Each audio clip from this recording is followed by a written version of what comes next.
Bismillahirrahmanirrahim. Assalamu alaikum. I welcome you all to the lecture number 11 for the course of routing and switching. My name is Engineer Jafar Ali and I'm your instructor for this course. Today is our 11th lecture and this is the first part.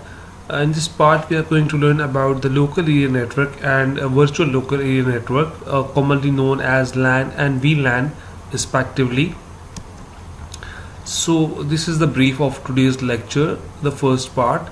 In this lecture of your course, we are going to discuss about the LAN, that what is LAN, what is VLAN, that is virtual local area network, what are the logical groups of network users, what are the different ports that are associated with these when we are dealing with switch. Also, we will be discussing about the unique IDs and the names associated with this switches as well.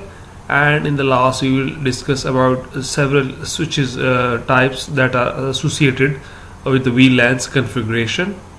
I will teach you about the configuration and the implementation of the VLANs in the later part of the lecture, inshallah. So, starting our lecture with the introduction to LAN. So, a LAN is a local area network, and it was originally defined as a network of computers located in the same area. You know that when you, in a university or in a campus or in an office, when you combine different types of different networks, different computers are connected, you can use a LAN cable to connect those computers to form a network, local area network, and that is basically known as a LAN network. And this LAN is basically defined as a single broadcast domain. It means if a device or a laptop or a computer transmit or sends a packet, it is received by each and every user, other client of the system or the network, and only that user or computer will be able to decode that message, which has the corresponding decode function or decode mechanism. So this means that if a user is as a broadcast information on his LAN, the broadcast will be received by each and every user on same LAN, and these broadcasts are prevented from leaving a LAN by using a router. So this broadcast message is not received by any other system or computer because of this router. This router is preventing this packet to leave from that local area network. And the disadvantage of this method is that router usually take more time to process incoming data compared to a bridge or a switch. So this is a disadvantage of using a router in a local area network. Let's talk about a virtual local area network. This is a logical group of network devices that appears to be on same LAN. So this is not something like physically connected to each other, but they are logically connected to each other. It appears for the network that these computers are logically and physically on the same network, but they are actually not. So it is configured as if they are attached to the same physical connection, even if they are located on a number of different LAN segments. So let's say there are 2 blocks or 3 blocks of campuses or 2 or 3 floors of a building. So there might be a possibility that there are different LANs, but you can connect those LAN using this VLAN. So it will be appearing for the network that this is only one LAN, but inside the LAN there will be 3 VLANs actually. So this logically segmentation of LAN is basically known as this VLAN implementation. And this logically segment LAN basically is broadcasted in different domains. So this VLAN can logically segment users into different subnets. The same concept that we discussed in the first half of this course, that was the midterm, that what was broadcast domain. So this broadcast domains basically is the same logical addressing or mapping of this VLANs. So broadcast frames are only switched on the same VLAN ID. So this is a logical segmentation and not a physical one, as I've told you that the workstations or the computers do not have to be physically located together. There might be a possibility that they are located separately from each other or apart from each other. users on different floors on a same building or even different buildings can now belong to same LAN. So it is a facility provided by the network administrator to the users, so that there is let's say there is a building, and the office manager wants to upgrade or enhance their floor, or let's say he takes another building on rent, so he might be able to connect these systems and these workstations together in a same LAN. So let's talk about the comparison between the LAN and a VLAN. By using these switches, we can assign computer on a different floors. For example, there might be a combination of VLAN 1, VLAN 2 and VLAN 3. Now logically they are at a different floor, physically sorry, but logically you can connect these three floors in a single floor. So they are physically located on different floors, but they are logically connected on the same floor. Let me show you with example. This is in the figure you can see that this is the traditional LAN segment. This is basically floor 3, this is floor 2, this is floor 1, and these are basically different LANs. This is LAN 1, this is LAN 2 and this is LAN 3. So there is not a possibility of broadcast from this message from this LAN to this LAN. So there won't be any broadcast. Similarly, unlikely, this is basically VLAN, and this VLAN is basically connected to a switch of VLAN, and you can see that if this workstation broadcasts a message, so this broadcast message will be received by all these members of the same VLAN, because you see that these are basically the same VLAN, and this is VLAN switch, and we will discuss about switches in the later part actually. So you can see that these messages are basically received by all of these packets or these workstations. Now there are certain types, you can see this is the example which is showing basically different type of VLANs. They are in engineering VLANs, there are marketing VLANs, there are accounting VLANs, and there are also these vendors are available. For example, there is a Cisco router, or there are Catalyst 5000 model series of switch. So there are switches, there are routers, there are fast Ethernet cables as well, and there are different types of VLANs. We will discuss these in the coming slides inshallah. And these are basically what are these devices doing. These are just connecting these same different LANs to form a VLAN actually. Now let's talk about the configuration of the VLAN.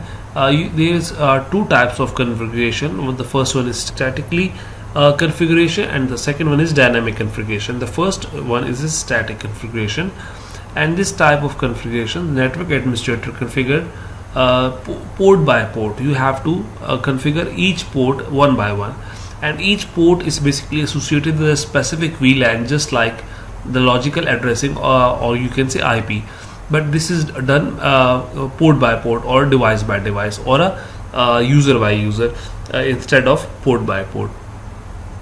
So the network administrator is responsible for keying in the mappings between the ports and the VLANs, that which port belongs to which VLAN. So in the reply messages, there won't be any chance that a packet received by some other workstation is not basically initiated or generated by that workstation. And the second part of this VLAN configuration is known as this dynamic configuration of VLAN. And in this type of configuration, the ports are basically able to dynamically work out their VLAN's configuration. You can use different software or database management services to do this, and this is done automatically, not by the administrator. This basically workload of administrator is not that much enhanced, and they have done some kind of load shifting from the network administrator, so that the network administrator has not much load on his side, and this is done by the software based database or any software of VLANs addressing. And just like a router has a table of NAT, network administrator table, it is done by the router automatically. The same thing is with this VLANs. It is done by it is achieved by the use of a software database of a MAC address to a LAN mappings. And this first requires the initiation of the administrator, but later on the administrator doesn't have to worry about it because the software will be doing all of the things. So let's talk about the static VLANs. Static VLANs are basically called as the port based or port centric membership VLANs, because you know that you have to configure it port by port, and this is the most common method for assigning the ports to the VLANs, because it normally in small offices or small area it is very easy, but when you go to the large such space where there are multiple users or there are many workstations, so there is a difficulty of managing all of these things. So for that scenario, dynamic VLANs come into play. So as the device enters to a network, it automatically assumes that the VLAN membership of the port to which it is attached, and this is basically default VLAN. On Cisco router, this is basically known as VLAN 1. So it has to be remembered that the default VLAN on the Cisco router is commonly known as VLAN 1. Let's talk about the dynamic VLANs. These VLANs, I have told you that this basically comes into play when there is a large number of basically users, or you can say workstations. So these VLANs are created through a network management software, or you can say NDM, network defined software, or software defined basically network. You might have heard about SDN, software defined network, and this is the reciprocal of that network management software. Dynamic VLANs allow membership based on the MAC address of the device connected to the switch port. And as a device enters to a network, it queries about a database within the switch for a VLAN membership. So this is how this dynamic VLANs operates. Now, what is the problem with the flat network methodology or architecture? I've told you that broadcast domain become too large in normal scenario, and there is no security protocol for that as well. So to enhance that and to make the network more flexible, these things need to be taken care of. So you know that the inflexibility because of these subnets are created only with the addition of routers. So the more routers you have, the more inflexible network you have. So to compensate that, we need to have some kind of this VLAN. So what does this VLAN do? This actually creates a small broadcast domains by grouping users according to their location, their department, their floor, their interest, anything. You can do it by yourself as well, by grouping the users into any category you want. And by this you can also improve the security by preventing anyone into same LAN from monitoring the traffic of other users or other workstations. So this is also very much into use nowadays because of these advantages, because of the load management services, that you can manage your own load without the intervention of any other third party. And you can also improve your security by preventing any other administrator to log onto your network and manage your interest or your traffic or your logs, etc.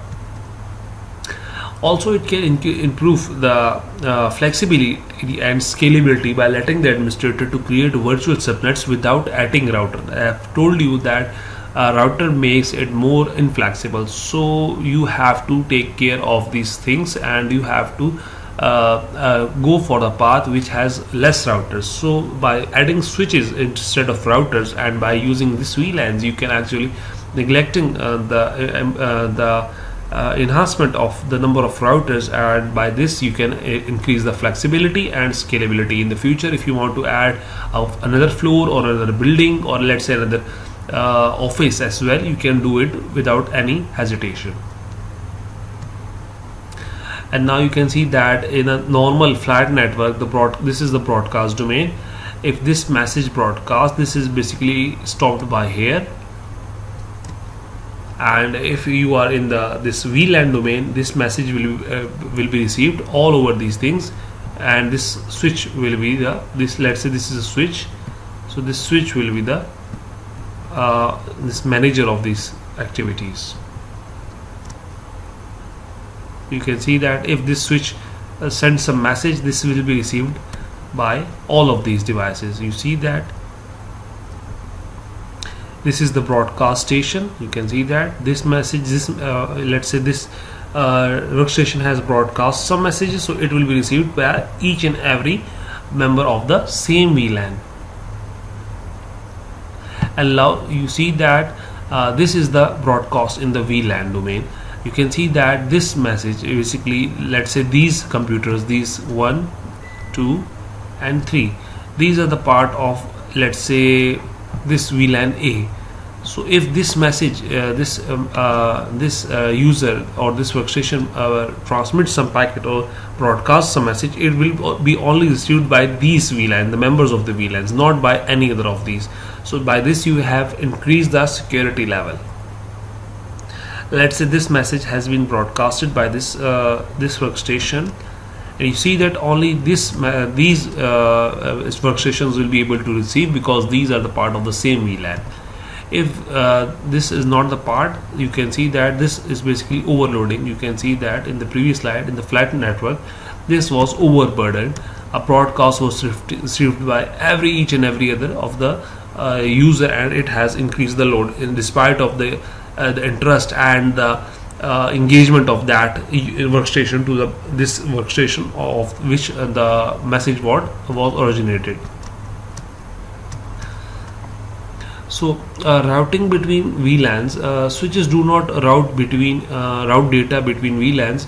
Routing has to be done in routers. The same routers has its own these subnets, and this is the ordinary subnets. So this is done accomplished by the router. So this VLAN basically allow us to split the switches into several or multiple sub switches, and these are not some realistic switches, these are virtual switches, and only members of a VLAN can see that these what is the traffic going on this VLAN, and only an administrator or a member can manage this traffic activity.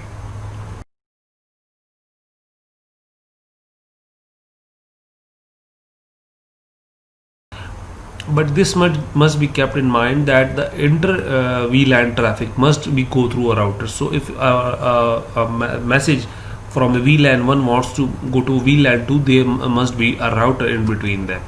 So there will be a need of router. You cannot just ignore that router. You can minimize their quantity, but you cannot ignore it completely or bluntly.